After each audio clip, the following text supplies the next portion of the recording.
Hey there, Suzi here. Before we dive into today's episode, I've got something really exciting to share with you.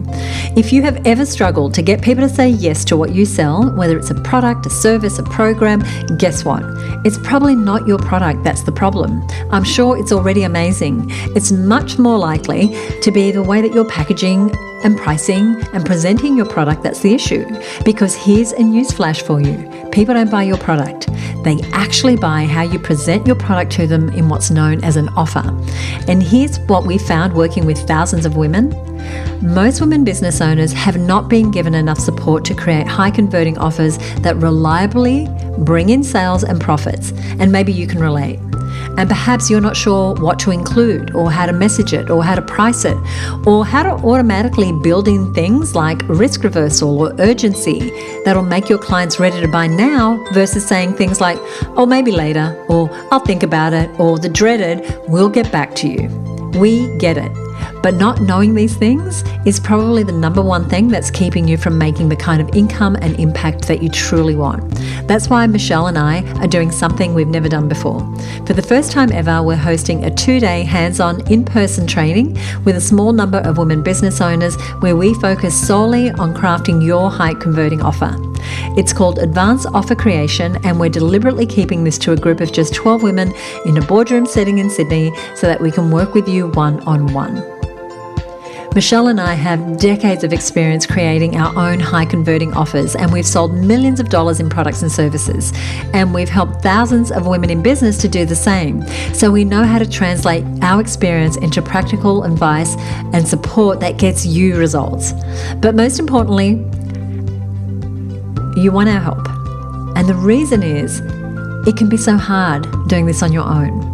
And chances are you're super close to what you sell, and that can actually be a disadvantage when it comes to being laser focused on exactly what to feature and what not to feature in your offer. It can be really hard to, as they say, see the forest for the trees, especially when you've put as much into developing and creating your product as you have. It could take you years to figure this out on your own. So if you want to fast track this, head on over to Advanced Offer Creation and apply now. There are only 12 spots available and they will go fast. Michelle and I would love to see you at this 2-day training, and so go ahead and send in your application. Okay, let's get on with the show.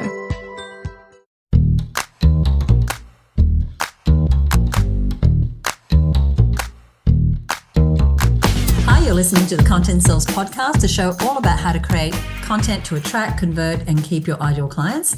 Welcome to episode 256. I'm Suzi Dafnis, and here with me is my co-host, Michelle Falzon. Hey, Michelle, how are you?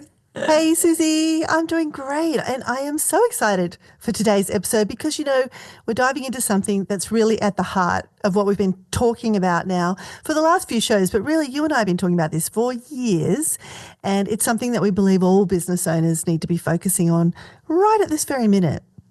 Absolutely. And if you've been listening to our recent episodes, you'll know that this year we have declared the year of the offer. And your offer is how you price and package and position and present what you sell to your market, because your product is just a part of the equation. And even though you've probably got a ton of effort invested and money and focus on this amazing product or service, your market actually doesn't want to know most of what you know about your product. That's 100% right. In fact, your market only wants to know some really very specific things about your product. They don't want to know all the things. They want to know some specific things, and more specifically, what it means for them. For the person that's actually receiving the offer that you're wanting to get to buy from you. But many business owners get caught in the trap of sharing the wrong things and too many things, and basically, Suzi, either bamboozling their audience or not getting their attention in the first place. And we want to help you with that. And when it comes to crafting your offer, we've been talking about the 7 things that you need to focus on. Not all the millions of things. How great you can boil this down to 7 things to focus on for a high converting offer. And while we cover all 7 of those things in our earlier episode, the new and updated How to Craft an Offer That Sells, which you definitely want to check out if you haven't already, and we're going to put a link to that in today's show notes. Today, though, we're going to focus on one of those 7 elements. We're doing a deeper dive, and that element is pricing. And pricing is such an important part of your offer. And it's definitely one of the areas that we see a lot of small business owners struggle with. And while pricing is a big topic and we could go in so many different directions, in today's episode, we're going to look specifically at why so many women business owners undercharge for their services, how that might be holding them back, what is behind that undercharging, because it's stopping us from making high converting offers that truly reflect the value of what you do. And so we're going to be talking about what's happening behind the scenes and what you can do about it. Right. And, this gets to something, Suzi, that I know you're passionate about. I know I'm really passionate about, and that is helping women to grow sustainable, successful, profitable businesses. But the statistics right now, as we both know and have kind of lamented over for the last year or two since we've dug these statistics up, don't show that this is happening, these profitable women-led businesses. Only 13% of women-owned businesses make it past the $100,000 annual revenue mark. That milestone, most women are sitting under that. Most women are sitting under the $100,000 milestone. And when it comes to women-owned businesses hitting the seven-figure mark, like cracking that $1 million business revenue, that's just 2% of women-led businesses. And these statistics that, Michelle, you're sharing are kind of alarming and upsetting to me, but they've really put a fire under me to really support more and more women to get past that $100,000 mark. Because if we think about that amount of money, yes, it's a good amount of money, and we could be working for someone else making that amount of money. So how do we make that and be successful and profitable and sustainable? So to help us unpack that, we've got a special guest joining us today. It's the wonderful Dr. Claire Zammit from the Women-Centered Coaching Institute. Do you want to say a little bit about Claire before we get her on the line? Yeah, sure. I'm happy to introduce Claire. She's actually a client and a dear friend of mine who I've known for several years. And what I love about Claire is that she's this great mix of like practical, professional, amazing, like business savvy. And she's grown, multi-million dollar businesses, but she's also an academic with a deep and kind of rigorously researched understanding of what she's talking about when it comes to what holds women back and the very specific things women need to be empowered and to step more fully into their potential. So she's a great one for us to be talking today about pricing. And just a bit about Claire from her bio. She's the creator of Feminine Power and the founder of the Institute for Women-Centered Coaching, Training and Leadership. She holds a PhD in Transformational Learning and Change from the California Institute of Integral Studies.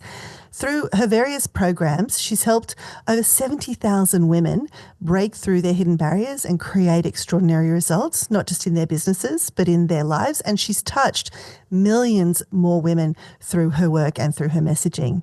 She helps coaches, practitioners, and change makers to use her woman-centered coaching methodology in their work to empower other women. And she also runs a certification program where you can become a certified woman-centered coach. She's an award-winning entrepreneur.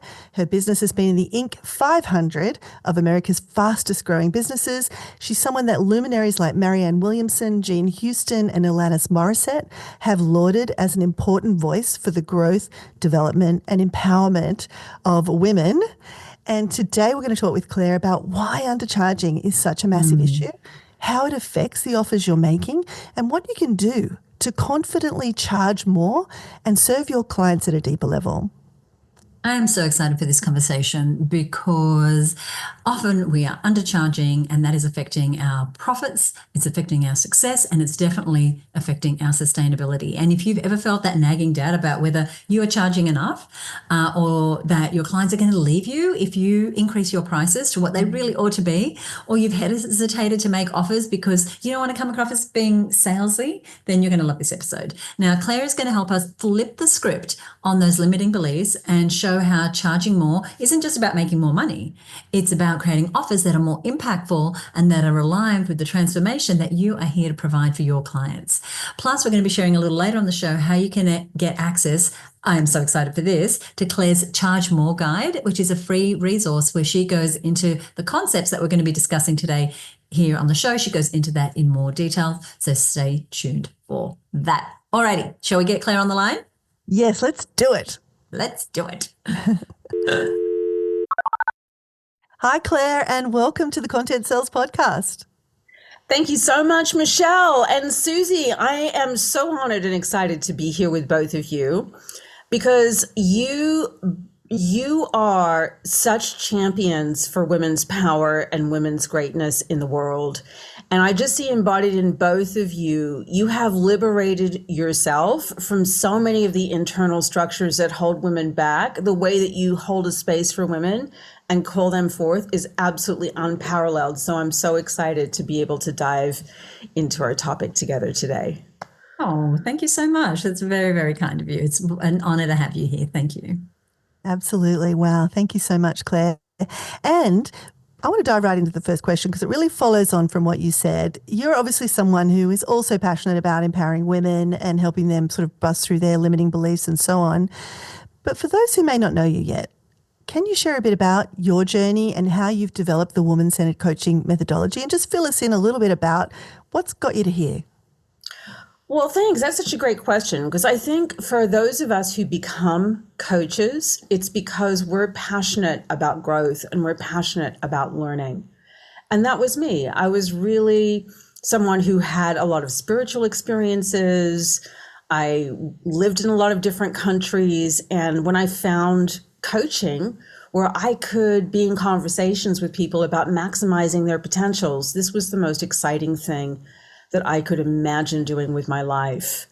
And then the reality kicked in. You know, I invested in a prestigious coaching certification. I did so many different programs. I had a toolkit of skills, but I didn't really know how to use that to create value for my clients. And so what I began to notice, I was working with women. And this is something that we all probably notice now. 70% of the audience for coaching are now women. And what I also found was that the traditional coaching toolkit that I had learned, even though there were a lot of really powerful, positive things, it didn't prepare me or equip me to identify to be able to identify what felt like a hidden barrier that was holding women back, that I could feel and sense, but I didn't know how to address. And that same barrier was holding me back. You know, I'd done all the personal growth programs and spiritual development and coaching, and I was still giving more than I was receiving. I was still feeling isolated, even though I was surrounded by other people. And I still had all this untapped potential that I couldn't get out. And what I began to realize is it wasn't that I was failing as a coach.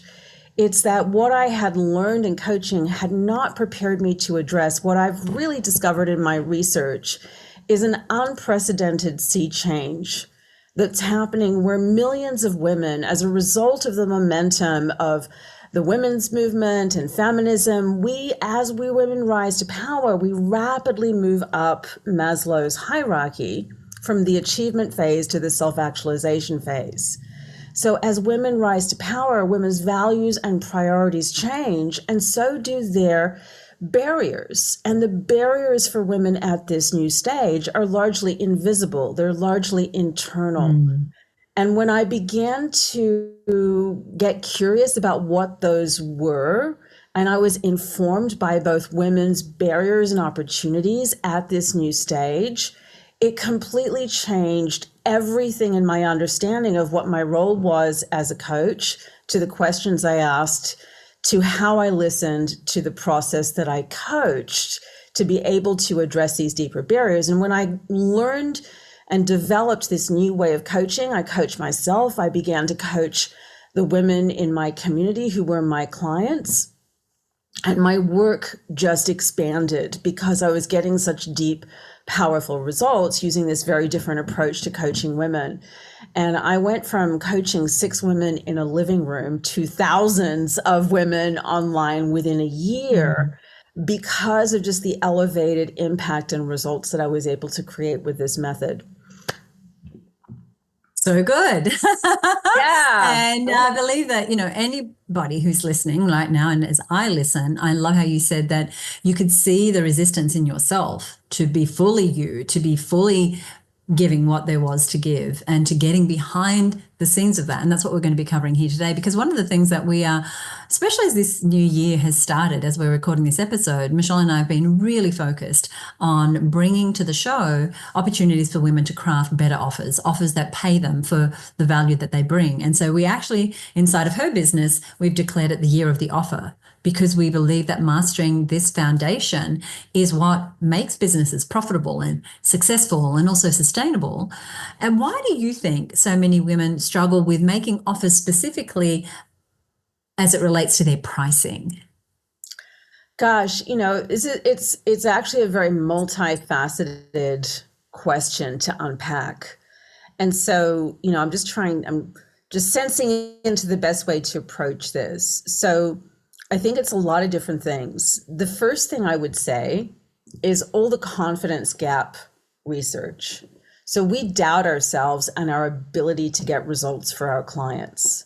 Women need to feel 85% certain of something before they're going to speak it out loud. I would say that this is a very common thing, is that, we don't want to set expectations, or we don't want to promise people big results that we can't deliver. Right. So we really hold back. And that has all these problems with it, because in that we're not attracting people who are ready to take action and invest in how we craft and shape our offers, because we're hesitant. We also don't want to charge more or create high value offers, because this is one of the cultural barriers for women. It's what I call the power penalty. Women who display characteristics and traits that are coded as masculine, as agentic, and money is really connected to power. And so if a woman charges a lot of money for an offer, there's a fear that people are going to think that I'm selfish, or that I'm greedy, and be judged as less likable, and that I'm not service oriented, and I'm not mission oriented. And, these are not kind of paranoid fears or concerns, right? Like, women actually are judged more harshly. It's kind of amazing. And it's really interesting, because I make invitations to my programs from the stage, and I have never seen a man in the transformation industry get negative feedback or be judged in the way that women are. So I think that fear is not unfounded, but the solution is not to keep playing small and not delivering value. And, there's lots of ways to address that, but it's our lack of comfort with these invisible things that we feel, so we lack the confidence to promise big results. We don't want to be judged as being, kind of greedy or selfish or any of these things. But I think a big part of it's also the blind spot that we have around our own ability to create value. There's a way that so many of us as women are kind of just really inside of a paradigm of I want to be good. I want to be able to please people. My value is in my care and my empathy and my love, and I want to give my time. And that actually has us be disconnected from the true needs of the clients that we're serving. And so what I find happens so frequently with women is, because we're kind of coming from a place of scarcity and lack and a kind of insecurity from our own value, we overgive so many of the things that other people don't value or want or need, and then are in cycles where we're underappreciated and under-recognized for our contributions. It just creates this kind of downward cycle. And so, value creation is a skill that we need to learn, that we need to develop our capacity to create value. We need to connect with our clients. We need to understand and serve their needs. But I think we don't even know how to ask those questions, because where we're thinking from is so constrained by these invisible barriers that hold women back in the culture around playing big around solving bigger, more expensive, more urgent problems, being able to be all in. I mean, I love that you're making this year the year of the offer, and I love the stand to elevate our value and elevate what we're charging and elevate the impact that we're here to have in the world. Thank you. Yeah, thanks, Claire. And you said so many insightful things there. I want to pick up on, what you were saying about us over delivering. It's sort of quite hand in hand with this idea of undercharging, but underneath all of that is this idea that we're not delivering enough value, or we're not fully in touch with the value that we bring. And this is something I know both Suzi and I are incredibly passionate about. And I know that you have a system, you teach people systems and processes and frameworks. And, we have a system, we have a framework. There are really 7 things you need to have in a high converting offer, and kind of giving people a structure that they can kind of borrow confidence really to follow a process, especially when we're feeling like, oh, I'm going to be judged for this, or we're feeling like, oh, can I really charge that? Or, oh, what will people say? Nobody's going to want to buy this if I charge that much, etc. And so I think having a structure is really important for people to be able to kind of step out when the confidence is really lacking. Yes, no, absolutely. So can we dig a little bit more into, though, this undercharging and over-delivering? Like, you've touched a bit on what's driving that tendency, but how does that really impact someone's ability to create a high ticket or a high converting offer, not even a high ticket offer, just an offer that really converts? How does it impact their ability to create value, to tap into their value, and then to sort of stand behind it with an offer? So the root of all of it is disconnection from who we're serving and the problems that we're solving. Right? So what I find happens, and this is just, really symptomatic of a hyper masculine paradigm of power and where we're creating from, that we're kind of in our heads about the offer, right? We're trying to figure out, well, what could I offer and what could I charge? And we're doing it from a place of being disconnected from who we're serving. We're kind of looking at like, well, what are all the things that I have? And we kind of, just heap on more stuff that we have lying around is collecting dust, and just, well, what if I offer that? And what if I offer that? And what if I offer that? But fundamentally, where we're thinking from in our offers, it's actually from our heads. It's from a place of disconnection. It's kind of like things are disjointed versus I'm really connected with who I'm serving. And I'm really viscerally, emotionally connected to the lived experience of pain that the person that I'm serving is in. And I have a deep awareness of what's holding her back, what her unrealized potential is, what a possibility for her life that's even bigger than she can see for herself, right? Because this is part of it. Women's expectations are 50% less than men's who have the same education and background. And so what's interesting is, clients actually want to invest in things that are going to unleash their untapped potentials, but they don't know what those are or how to articulate them or how to name them. And this is where you come in, because your ability to be connected to your clients in the full spectrum of their challenges and big opportunities. And then what you're doing is you're crafting an offer that is an answered prayer for your right fit client. I love that. Offer, Those right? words. Yes, An answered exactly. prayer. I love it. And I don't mean that in the biblical or Right, no, but just like, truly. yes, so good. Truly, right. And that you just said that, right? That should be the response from your right fit client to a well-crafted offer. So you're going out into the marketplace holding this basket of bounty that is the dream solution that your right fit client has been seeking. And the value of what's in this basket is 10 times more than the price you're going to charge. Right. Because it's such a holistic solution. And you've created that solution from this place of very deep awareness of who your client is, what's holding her back, what her unrealized potentials are. And the process of then enrolling your right fit client into this offer is an act of sponsorship into her highest potential.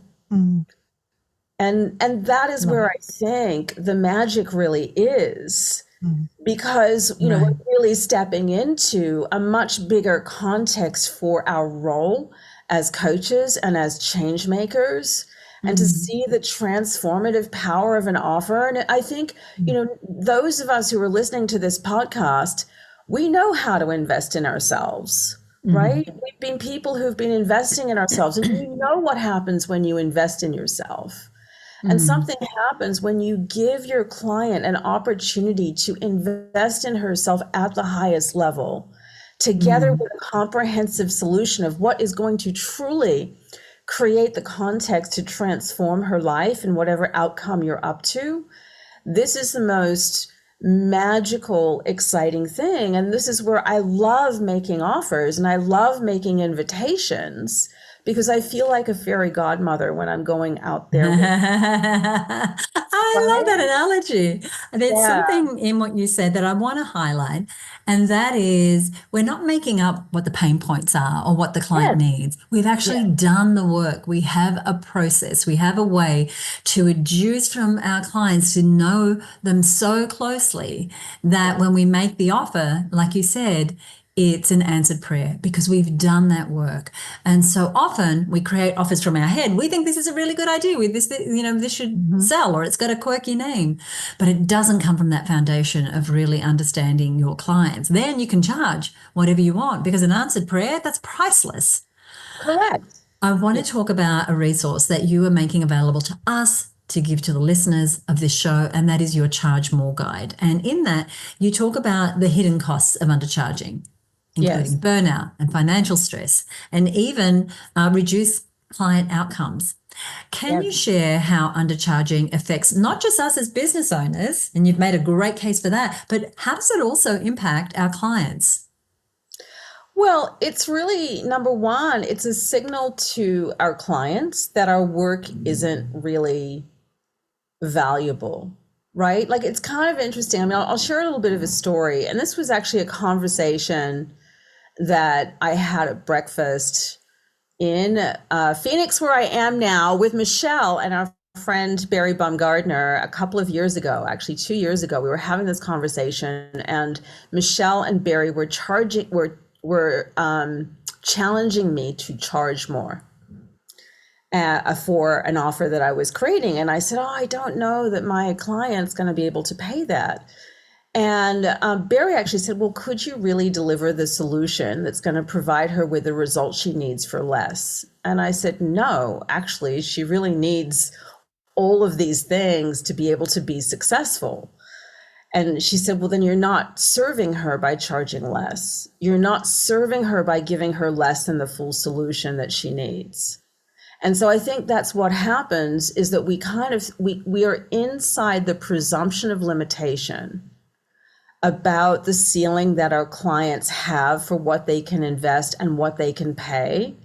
And so then we start thinking from these constraints that are erroneous to begin with, right? Maybe not, but then we're actually creating solutions that aren't really the comprehensive solution that a client is seeking. So I think undercharging in many ways, it actually hurts our clients in being able to get the comprehensive solutions that they need when we buy into that presumption of scarcity.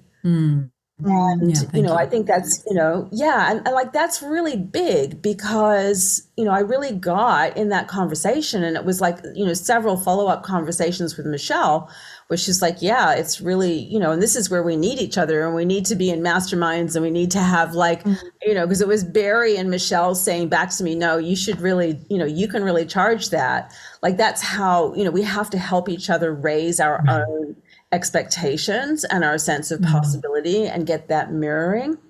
But it Thank you. totally transformed when I started charging way more and providing real value. I think we can serve our clients in bigger ways. So good. Oh my gosh, I love it. I love it. Claire, I mean, I have listened to you speak so many times, and we've, worked on so many projects together. I'm still madly taking notes as you speak. It's just so good. I want to dig a bit more into this price increase that you personally experienced. And can you talk a little bit about what the sort of pricing shift was? Because it was fairly significant.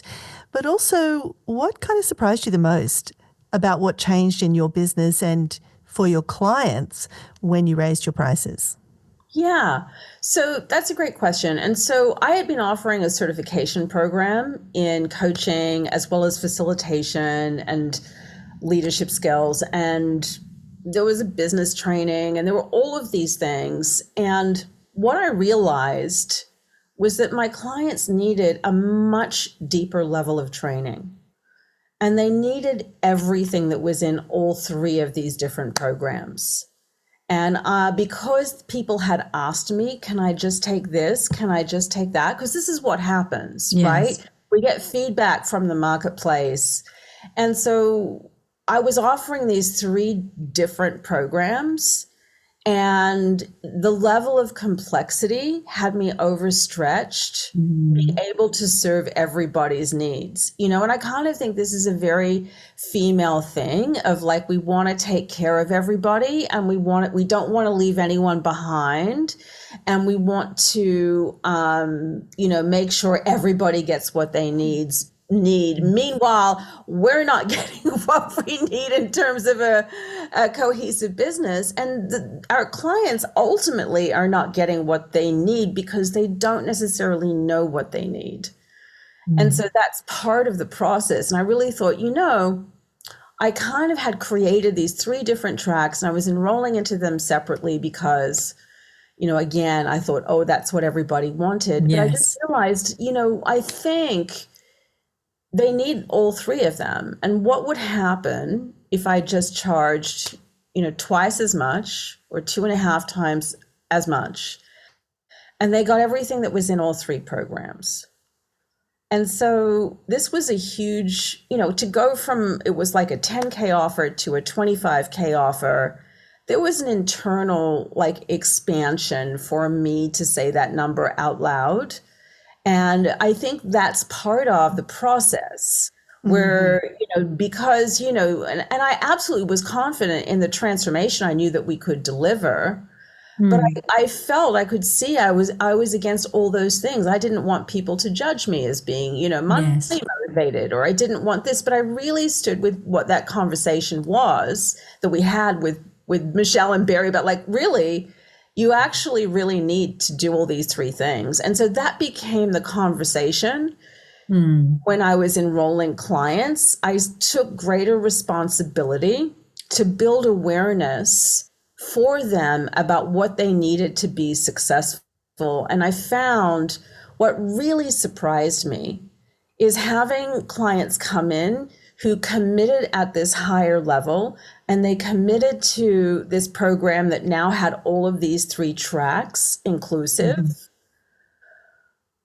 It was an absolutely seismic shift in the level of commitment that those clients showed up in, that catalyzed the next level of my investment and leadership and ability to be all in with them, to mentor and develop them. And it completely blew my mind because it wasn't any of the things that I had assumed or thought. I'd spoken to women on our team who they were very convinced no one's going to enroll if you charge more. That is absolutely the limit. I've been talking to people in our community for years. We should only have a 10K program and they can take it in stages. And I kind of kept coming back, but that's not really what they need to be successful. And so I think there was just something that raised everyone up by me standing for an awareness of what that holistic solution is. Yes. And really committing to recognizing there's only so many hours that I have on planet Earth with my life energy. What are the results that I want to create? And I don't want to create results that are nothing short of extraordinary and amazing. And so I realized I had to create a much bigger, higher value offer to be able to live into that. And the other thing you mentioned was that you were overstretched. Now you've got one primary focus. You're not trying to launch 3 things at the same time. And I bet the team now also is like, oh, we've got this one channel. We have this one focus. Correct. And not only is the business doing better and you're generating more revenue with this one thing, you're getting better results, but also you're taking the pressure off yourself to be going, buy this thing. No, buy this thing, which can cause confusion in the marketplace, but also I know internally streamlining your offers. So good. You've kind of talked about this in some ways already, but I'd love to dig a little further into the inner glass ceilings, if you like, that you've discovered that hold people back from charging for the value that they're actually delivering. What are some of the most common limiting beliefs that you see around pricing and making offers? And how do we start to break down some of those barriers with confidence? Well, I think part of it is one of the biggest ones is this, and these are kind of, so there are the external cultural patterns, right? The confidence gap, the power penalty, the way in which women are perceived as being unlikable. But these deep internal barriers that come up, these are the core beliefs, like I'm not good enough. Mm-hmm. And that's one of the biggest ones that comes up around our value. And, fundamentally, the I'm not good enough pattern is we're overgiving from a place of disconnection.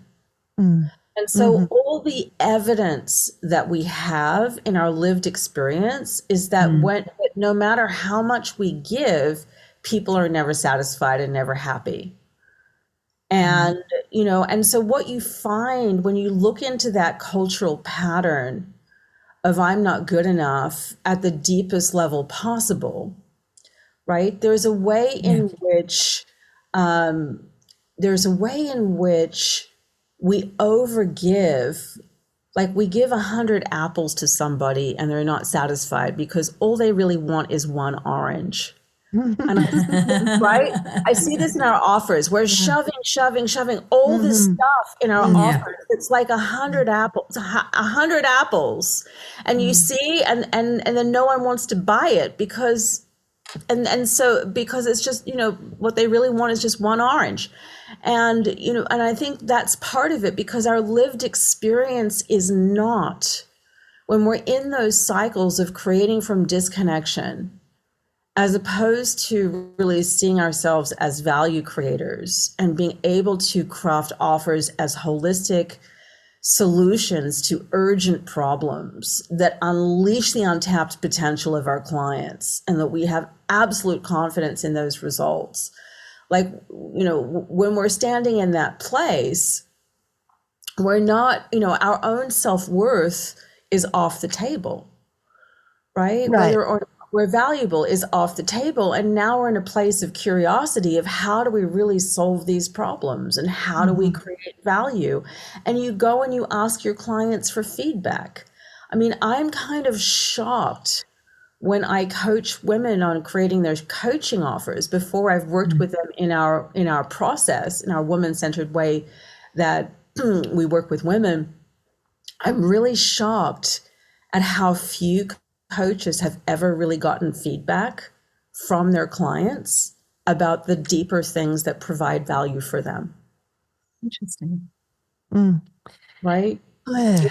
Yeah, we don't ask for feedback. And so we keep overgiving the things that other people don't value. And then we keep getting evidence that we're not valued. Right. And I right? want to pick up on this phrase that kind of bothers me when I see it out in the world, charge what you're worth. I absolutely despise that phrase because, Me too. it's not about charging what you're worth. Your worth, like you said, is off the table. It's a reshifting of the focus on charge the value that you're delivering. And I love this mental shift that you're really advocating for around becoming value creators. And I think that if you are a value creator, you can stand in that value. And then with a structure like what we've got for creating an offer, those two things together, if you're a value creator and you've got the structure for creating an offer, that's like the winning combination. And I guess you've covered so many key areas here. And I know we've covered a lot of ground, but I just want to check as we sort of get to wrapping up. With all that we've talked about today, is there anything else that you would like to mention or cover, or that you're feeling, hey, I want the Content Sales listeners to hear this? Well, and I think this is the thing, is that we need to get into a developmental mindset around growing our skills as value creators. And this is what you and Suzi, Michelle, are absolute masters of teaching women how to do. And, and that is like, this is a skill that we don't have, right? Mm-hmm. Inside of these inner glass ceilings, I'm not good enough. We're in a lot of fixed mindset thinking, where if people aren't buying our offer, we think it's because I mustn't be good enough, as opposed to, what am I missing? What do I don't know? What are the elements of my offer that are not actually the solution my clients are seeking? And how do I get better at that?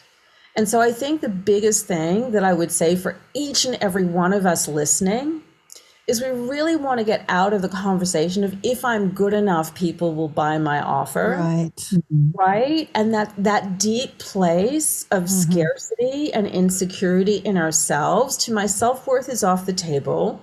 My very existence is enough to be worthy.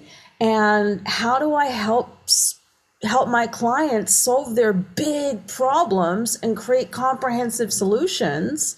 And that's going to be a process, and do that in a way that really follows a really powerful structure of value creation. And that is a skill that we need to learn. No one is born learning this. And this is why we need mentors, and we need peers, and then we need others who reflect and believe in us that we can do it. And that's the power of community and learning how to do this. But to charge more, we have to grow ourselves and what we can tolerate. We need to grow our skills, and we need to grow our deeper connection to who we're serving and the problems that we're solving. And, really create offers that actually have 10 times, 10x the value. How good are you going to feel? And I think that's the real key to charging more and feeling good about it, is that what you're bringing forward is an answered prayer and worth 10 times more than you're charging. And the power position that you're in, going out into the world from a place of service and powerful stand, that gives you the power to call forth your clients, to expand and invest in themselves at a higher level. And that's part of the transformation. That is part of the transformation, when you can elevate your offer and elevate the stand and elevate what you're inviting your clients into. This is part of the alchemy that you're here to create. Well, thank you so much for the value and commitment that you've brought to this conversation. You've been an answered prayer to those of us thinking, how do I do this differently? And I want to talk a little bit, just for a minute, about the resource that you're making available. We're going to put the link to it in the show notes, but this is your Charge More guide. Can you just say a few words about that resource? Yeah, well, we kind of go through and we just name, because I just think, women don't want to just charge more. We want to charge more and feel good about it. Yeah. Right. And I think it really goes through in a deeper way a lot of these points and a lot of our false beliefs. There's a lot of all the false beliefs around charging less and all of the power statements around charging more. But then there's a whole section as well that's really about how we can approach elevating the results and the value that we create, especially for women who now make up 70% of clients in the coaching industry. And honestly, a lot of women don't feel good about charging more because they don't feel confident yet about the results. And so we do need to grow our skills for the results we're able to create. So there's some fantastic frameworks and a guide to how to approach thinking about the results that you're going to create that build that inner alignment and congruence to be able to charge more and feel good about it. That's created especially for women. Inner alignment, charging more and feeling good about it. Claire, I agree with Suzi. You've been in answered prayer today. So many things you've said, I think, have filled in a lot of the, have given us real depth of understanding around a lot of the things we've spoken about on this show about creating offers. I think you've really kind of given a dimension to this that will help women to see where and how we're holding ourselves back, where and how the culture and the old beliefs are holding ourselves back.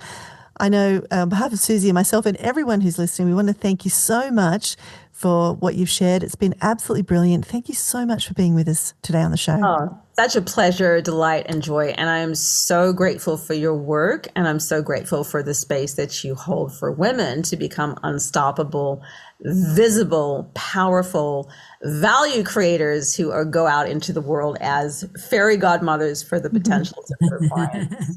So Thank you so much. In the world. Thanks, everybody. Thank you, Claire. Thank you.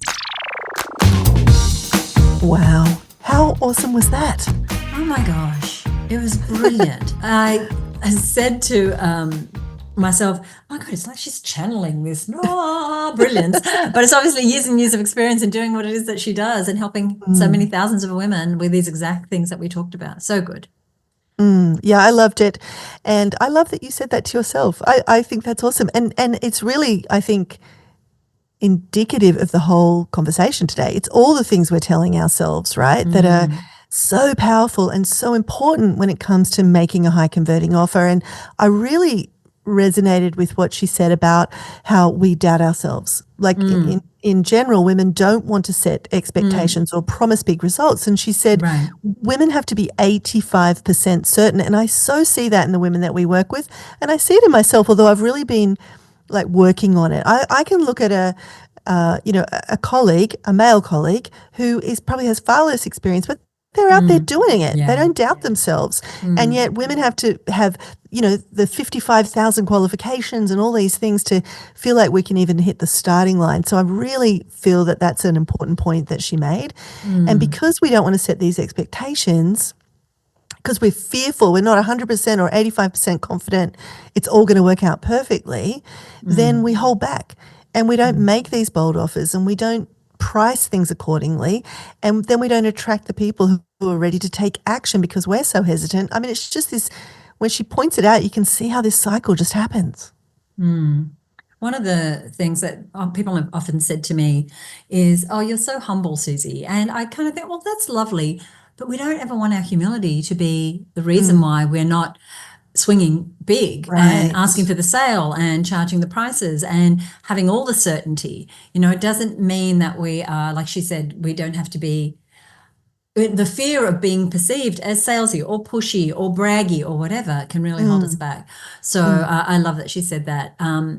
What I wanted to bring up that really spoke to me, and it's something that we do talk about here on the show, and that is really deeply connecting with the pain points of your ideal clients, the lived experience, were her exact words, of our ideal clients, and being that answered prayer to what the client has been seeking, so that when they see your offer, it's like, that's exactly what I want. That's exactly what I want. And we can't get there from making it up.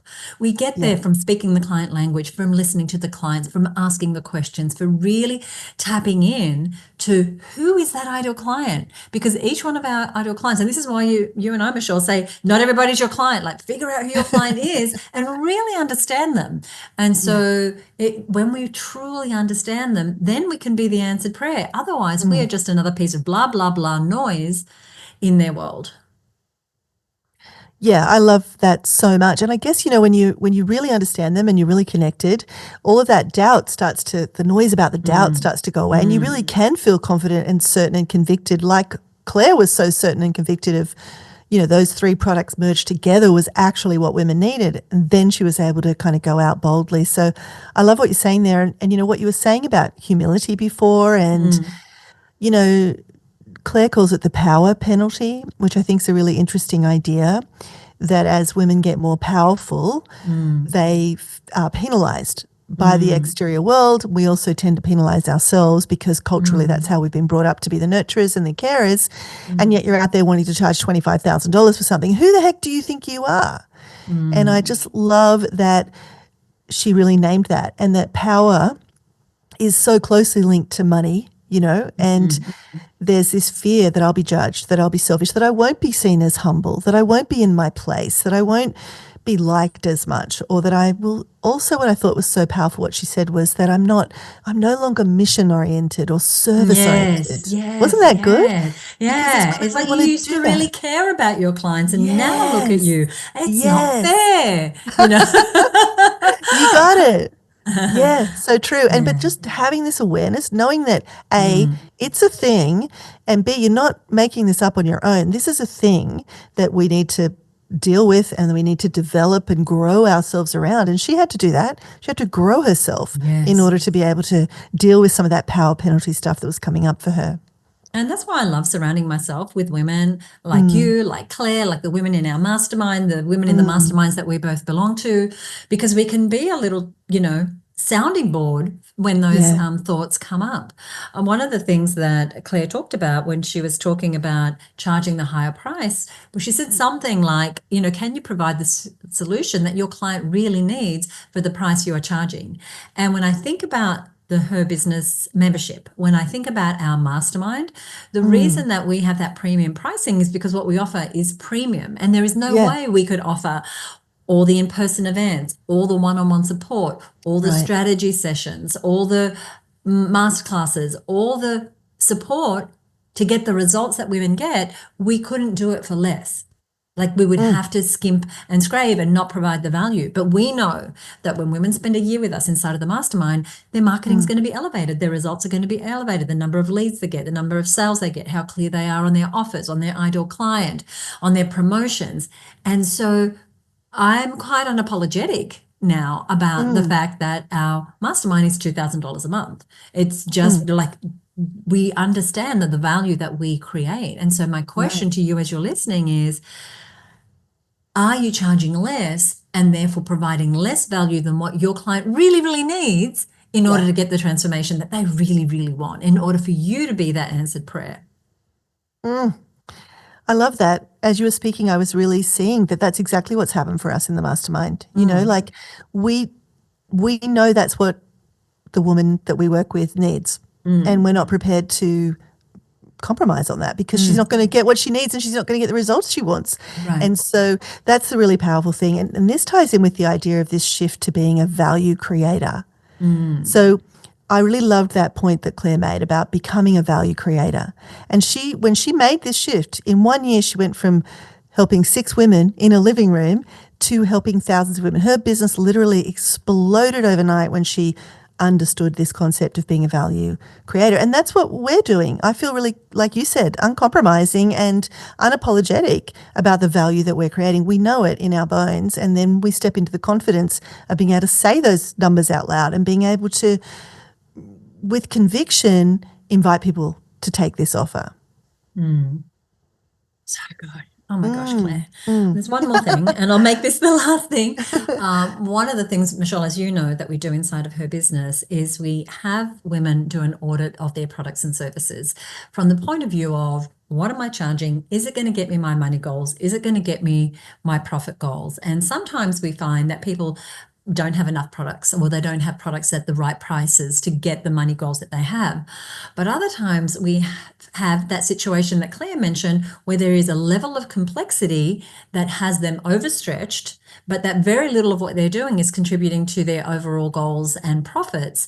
And so the antidote to that is getting really clear about what's going to serve that client and building a product and service range that gets you your money goals, gets you your profit goals, but also serves the most number of people with the impact that it is that you want to make. And so when she went from the 3 different offers and got the support and the coaching to have the oversight to create one $25,000 offer, taking the pressure off, being able to breathe, having the staff aligned, and that myth, that lie is that we need to sell more and more different things rather than streamlining our product service matrix to just a few things. So important.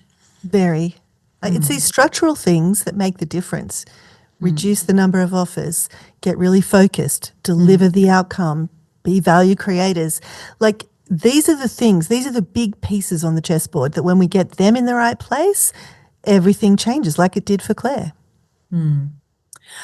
Great conversation. Absolutely loved it. We have got links, we've got resources, we've got Claire's resource, we've got links to other podcasts that we think would be really good to listen to if you want to go deeper into today's topic, including the last couple of episodes that we've had that are really about this year of the offer. So stay tuned for that link. But before I give you that, we love to share tips like these with business owners. What gold Claire brought to us today. And so we would love it if you enjoyed this episode to go ahead and leave us a rating or a review on Apple Podcasts. We have over 100 5-star reviews. We'd love to know that you got good value and what it is you're taking away, what you're going to implement. So just head on over to Spotify or to Apple Podcasts more specifically. That's the big kahuna of podcast reviews, and leave us a rating or a review. So one of our members, the lovely Roz Lockley from Communiques, she's a mediator, she's a conflict coach, she works to help people find the best in their relationships. She said this. She has been paying attention to the year of the offer and the podcast episodes that we've done so far. And she said, I am sending out my offer on Monday now that I've listened to the latest Fabulous Content Sales podcast. I feel almost ready. The podcast could not have come at a better time. Thank you, Suzi and Michelle. And I think she's talking about episode 254. Which was the new and updated How to Craft an Offer That Sells episode that we will put a link to in our show notes. So anything we've mentioned today, including getting in touch with Claire, and if you're a coach and you want to work with the coach that coaches the coaches, then you want to look her up, but you definitely want to download the Charge More guide. You're going to find all of that on our show notes page, which is at herbusiness.com/charge more. herbusiness.com/charge more.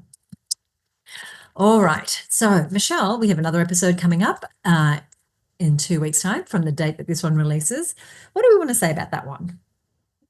Oh my gosh, we want to say so many things, but I'll try and keep it short because we're going to be speaking with another incredible woman who is not afraid to charge more, not afraid to get her voice out in the world, not afraid to be seen, and who is influencing literally millions of people and growing her list at an exponential rate, growing her business at an exponential rate, making such a difference in the world and such a difference in her own life as a result. And that is the incredible Nicole Burke. And she is going to share with us her Instagram strategies. Now, what I love about Nicole is Suzi and we had Nicole present to our mastermind group about close to a year ago. And she was able to share strategies with the mastermind group about Instagram that got the people in our mastermind group getting immediate results. And it's not just more followers on Instagram because, hey, that's great, but it doesn't mean they turn into customers. This is my big beef with us getting all these followers on all these platforms. Yeah. Okay, great, but how are you converting those? How are you getting offers in front of people? And so what Nicole's done is created an Instagram strategy that actually delivers on the holy grail of growing your Instagram followers in a huge way, but almost instantly getting those people onto your email list and very, very quickly turning those followers into paying customers. And she's going to share the strategy with you when you tune into our next episode. I am so excited for you to have access to that. As Michelle said, Nicole came to our mastermind. She presented that. Women are already getting results, making sales, getting thousands of leads on web before there was crickets on their posts. So very, very good. So if you don't already subscribe to the show, make sure you hit follow or subscribe wherever you are listening, and that'll be available to you as soon as it's out. Michelle, anything you want to say before we go today? I feel like so much has been said. I feel so complete. I feel like this was such a deep, rich, juicy episode. I want to thank Claire for just bringing it today. I want to thank you, Suzi. It's always such a joy to have these conversations with you and with other amazing women. And I want to thank everyone who's listening. And I really hope you'll download the Charge More guide and you'll step into making more high converting, powerful offers. Thank you, Michelle. And thank you for listening. We'll see you next time right here on the Content Sells podcast. Bye for now.